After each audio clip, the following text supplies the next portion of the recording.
అదే RTV app వార్తల్ని క్షణాల్లో చదివే అవకాశం ఉంటుంది. ఒక న్యూస్ పేపర్, ఒక టెలివిజన్ ఛానల్ మీ చేతుల్లో ఎప్పుడూ ఉంటాయి. Welcome to RTV. నేను మీ శ్రీనివాస్. మనిషి జన్మ ఒక దేవుడిచ్చిన వరం. ఆ జన్మలో చిన్న చిన్న లోపాలు పెద్ద లోపంగా చూపిస్తూ ఈ సొసైటీలో చేసే హేళన ఎంతో బాధాకరం.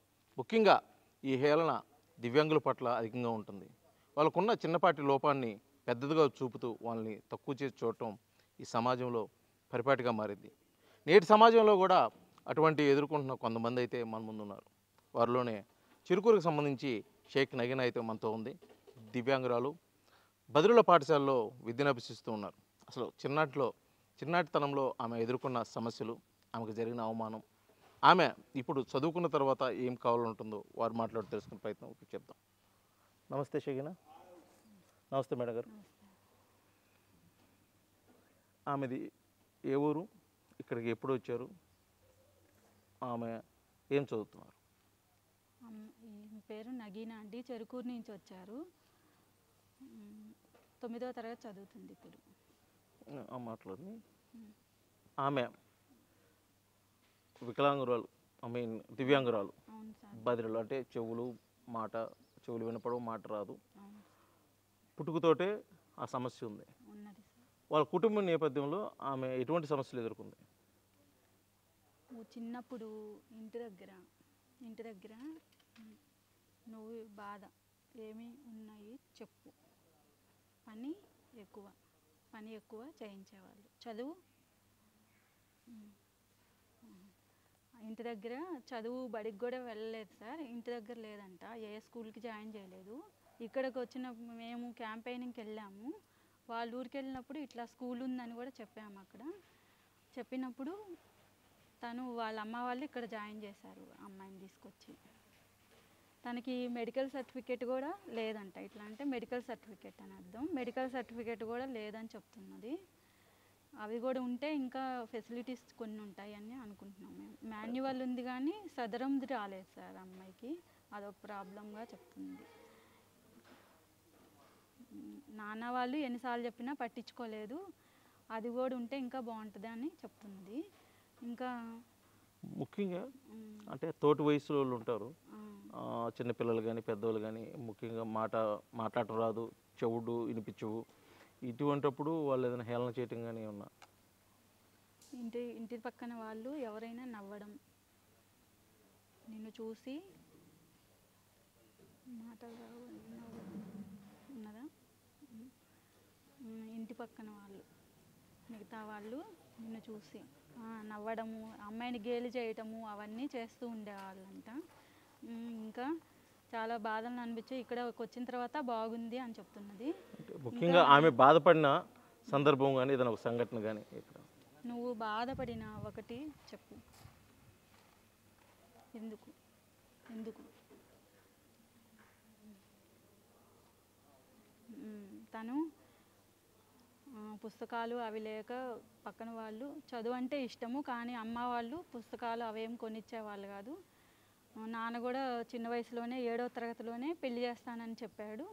నాకు చదువు ఇష్టము, పెళ్లి చేసుకోనని చెప్పాను, ఇక్కడికి వచ్చాను అని చెప్తున్నాను సార్. అంటే కుటుంబంలోనే కాకుండా బయట నుంచే సమస్యలు కాకుండా కుటుంబ సభ్యులు కూడా, బయటవే కాకుండా ఇంట్లో వాళ్ళు కూడా త్వరగా పెళ్లి చేసేయాలి ఆడపిల్ల అని ఎక్కువగా అంటూ ఉండేవాళ్ళంట.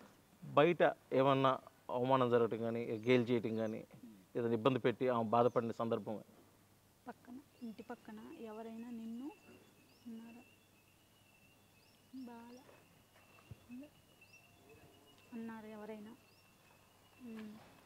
అట్లా చేస్తూ ఉండేవాళ్ళు అనుకుంటున్నాను. ఆమె చదువు మీద ఇంట్రెస్ట్ ఉండేది, ఇంట్లో సంబంధం పెళ్లి చేస్తామన్నారు కదా, అప్పుడు ఎలా ఫీల్ అయిందంటే బాధపడ్డారా లేకపోతే ఏమనిపించింది? ఇంట్లో వద్దు పెళ్లి చేస్తామన్నారు కదా నాన్న వాళ్ళు, నువ్వేమనుకున్నా?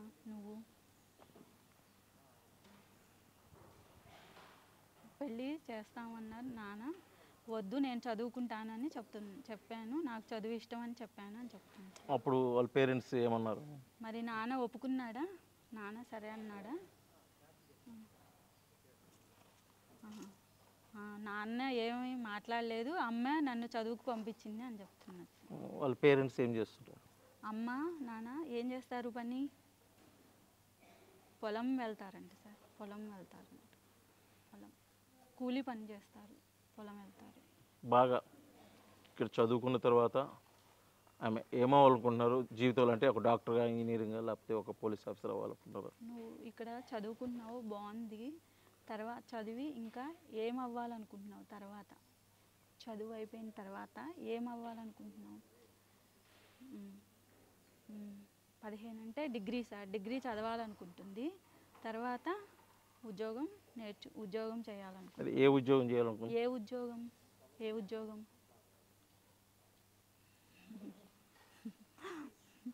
అమెరికా వెళ్ళాలనుకుంటున్నాను సార్. సాఫ్ట్వేర్. అమెరికా వెళ్ళిన తర్వాత గోల్ అంటే అక్కడ ఏం చేస్తావు?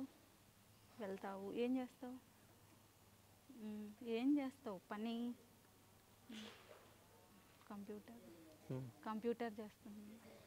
అప్పుడు మీ అమ్మా నాన్నని బాగా చూసుకుంటారు? అమ్మ వాళ్ళని చూస్తావా? చూసుకుంటాను. వాళ్ళ కుటుంబంలో ఎంతమంది పిల్లలు? అంటే వాళ్ళ అన్నదమ్ములు కానీ అక్క చెల్లెలు కానీ? ఇంట్లో ఎంతమంది? 4 ఉన్నారు. ఎవరు? అమ్మాయిలా అబ్బాయిలా? 2 చెల్లెళ్ళు అన్నయ్య ఉన్నారు. మొత్తం 4 ఉన్నారు. మొత్తం 4. వాళ్ళు స్కూల్కి వెళ్తున్నారా? వాళ్ళు చదువుకుంటున్నారా? అందరూ 4 చదువుకుంటున్నారు, మిగతా వాళ్ళందరూ వినపడే వాళ్ళే. వాళ్ళు ఎలా ఉంటారు? ఈ అమ్మాయితో బాగుంటారా, లేకపోతే వాళ్ళు ఏదైనా తక్కువగా చూడటం కానీ? బాగుంటారా? కొంచెం కొట్టుకోవడం కూడా ఉంటుందండి. వాళ్ళ 4 ఎవరు బాగా ప్రేమగా ఉంటారు? 4 ఉన్నారు కదా, ఇష్టం ఎవరు? పెద్ద అన్నయ్య. అన్నయ్య అంటే ఇష్టం అంట, తనకు కూడా ఏమో ఇష్టం అంట అన్నయ్య. వాళ్ళు చదువుకోవడానికి సహకరిస్తుంటారా? నీకు హెల్ప్ చేస్తారా? అన్నయ్య హెల్ప్ చేస్తాడా? బాగా చేస్తాడు. చిన్నవాళ్ళు 3వ ఆయన ఫైటింగ్ చేస్తారట, పెద్దవాళ్ళు బాగానే చూస్తారని అన్నయ్య. నీకు ఇప్పుడు చదువుకుంటున్నావు అంటే ఫస్ట్ వేరే స్కూల్కి ఏమైనా వెళ్ళటం జరిగిందా? ఇదే ఫస్ట్ టైం రావటం? ఇక్కడికి రాకముందు చెరుకూరులో వేరే వెళ్ళావా బడికి? వినపడే 1వ క్లాసు అక్కడ చదివిందంట సార్, ఊర్లో స్కూల్లో, ఇంటి దగ్గర. ఇప్పుడు 2కి ఇక్కడికి వచ్చింది, 2వ క్లాస్కి. అక్కడ ఎలా ఉంది ఎడ్యుకేషన్, ఇప్పుడు ఇక్కడ ఎలా ఉంది? 1 చదివావు కదా, అక్కడ బాగుందా ఇక్కడ బాగుందా చదువు? ఇక్కడ బాగుంది అని. ఎందుకు? ఎలాగా? ఎందుకు? అందరూ సమానము. అక్కడ అర్థమయ్యేది కాదు, ఇక్కడ అందరూ వీళ్ళయ్యేసరికి ఇక్కడ బాగుంది, నాకు ఇక్కడ చెప్పేది బాగా అర్థమవుతుంది అని చెప్తాను. ఇప్పుడు ఇక్కడ ఎన్నో తరగతి చదువుతుంది? ఇప్పుడు ఏం చదువుతున్నావు? ఇప్పుడు 9వ తరగతి చదువుతున్నాను. తర్వాత ఇంటర్మీడియట్లో కోర్స్ ఏం తీసుకుంటారు? 11లో ఏమి ఇష్టం? 11లో ఏమి ఇష్టం? అందులో ఉంటాయి కదా Telugu, MPC, BiPC, science, social. ఏమి ఇష్టం? లెక్కలు ఇష్టం. ఎంపీసీ. లెక్కలు ఇష్టం. ఏదైనా స్పెసిఫిక్గా చాలా కాలేజీలు ఉన్నాయి, బద్రీల కాలేజీలో ఏ కాలేజ్ చేరాలనుకుంటున్నావు? నువ్వు వేరే ఉన్నాయి కదా అన్ని కాలేజీలు, నీకేమి ఇష్టం? ఏ ఊర్లో ఇష్టం? చూసి చేరతావా? మొత్తానికి చదువు అయిపోయిన తర్వాత సాఫ్ట్వేర్ అయ్యి అమెరికా వెళ్ళాలి, అమ్మ నాన్నలందరూ బాగా చూసుకోవాలి. ఇప్పుడు కొన్ని సమస్యలు ఎదుర్కొంటుంది, సమస్యలు పడింది. ఇలాగా మరి కొంతమంది సొసైటీలో ఉన్నారు కాబట్టి వాళ్ళకి ఏమి తరఫున ఒక స్థాయికి వెళ్ళిన తర్వాత ఆదుకునే దానికి ఇంట్రెస్ట్ ఉందా, లేకపోతే ఎలాగే? నువ్వు పెద్ద అవుతావు, వెళ్తావు, అప్పుడు నీలాగా ఉండేవాళ్ళు చాలామంది ఉన్నారు, నువ్వు వాళ్ళకి ఏం చేస్తావు? సహాయం, హెల్ప్ ఏం చేస్తావు నువ్వు? అప్పుడు పెద్ద అయిన తర్వాత నువ్వు అందరికీ ఏం చేస్తావు? నువ్వేం చేస్తావు అందరికీ? ఇప్పుడు ఉంటారు కదా చాలామంది, వాళ్ళకి నువ్వు ఏం చేస్తావు పెద్దయిన తర్వాత? పెద్దయిన తర్వాత చదువుకుంటావు, డబ్బులు వస్తాయి కదా, అప్పుడు నువ్వు ఇట్లా చాలామంది ఉన్నారు కదా వాళ్ళకి ఇస్తావా? ఇక్కడ కూడా ఇస్తుందంట సార్, ఈ స్కూల్లో కూడా ఇస్తుందంట తర్వాత సమానంగా ఇస్తుంది. ఇప్పుడు బయట కొన్ని సమస్యలు ఎదుర్కొని వచ్చేది, ఇప్పుడు ఇక్కడ అందరితో కలిసి ఉంటుంది. ఇక్కడ క్లాస్ రూమ్లో అందరూ బాగుంటారా? టీచర్స్, స్టూడెంట్స్ అందరూ? నువ్వు ఇక్కడికి వచ్చావు కదా, స్కూల్లో ఫ్రెండ్స్ అందరు ఉన్నారు కదా, బాగుంటారా? ఫైటింగ్ టీచర్స్ బాగా చెప్తారు, టీచర్స్ కూడా బాగా చెప్తారు, పిల్లలు కూడా అందరూ స్నేహంగా ఉంటారు. చివరిగా ఒక ప్రశ్న, ఇప్పుడు ఏమో కొన్ని సమస్యలు సమస్యలు పడి వచ్చింది, ఇక్కడ ఎలా ఉంటుంది చదువుకుంటున్నాను, ఇలాగే కొంతమంది బాధపడుతున్న వాళ్ళు సొసైటీలో చాలామంది ఉన్నారు.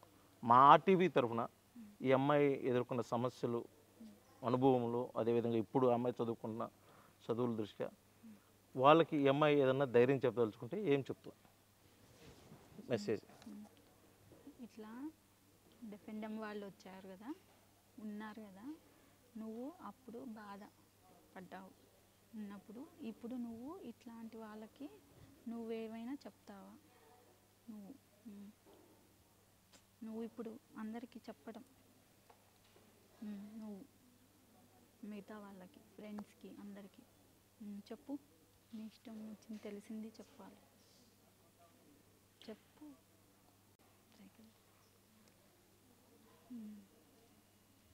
పెళ్ళి త్వరగా చిన్న వయసులోనే పెళ్లి చేసుకోవద్దు, బాగా చదువుకోవాలి, ఎవరి కాళ్ళ మీద వాళ్ళు నిలబడాలి, అన్నీ తెలుసుకోవాలి, అన్ని విషయాలు అనేది చెప్పదలుచుకుంది సార్. ఇది ఒక దివ్యాంగురాలు పట్ల సొసైటీలో అనేక అవమానాలు ఉంటున్నప్పటికీ కూడా, ముఖ్యంగా ఇటువంటి సమస్యలు ఎదుర్కొన్న వాళ్ళు ధైర్యంతో ఉన్నత స్థాయికి ఎదగాలి, దానికోసం అన్ని విషయాలు తెలుసుకొని బాగా చదువుకోవాలి. దానికి తోడు ముఖ్యంగా సొసైటీలో తోటి మనుషుల పట్ల, ముఖ్యంగా దివ్యాంగుల పట్ల ఒక మంచి సేవా దృక్పథంతో వాళ్ళతోటి మంచిగా ఉండాలి. అది తల్లిదండ్రులే పిల్లలకి నేర్పించాలి.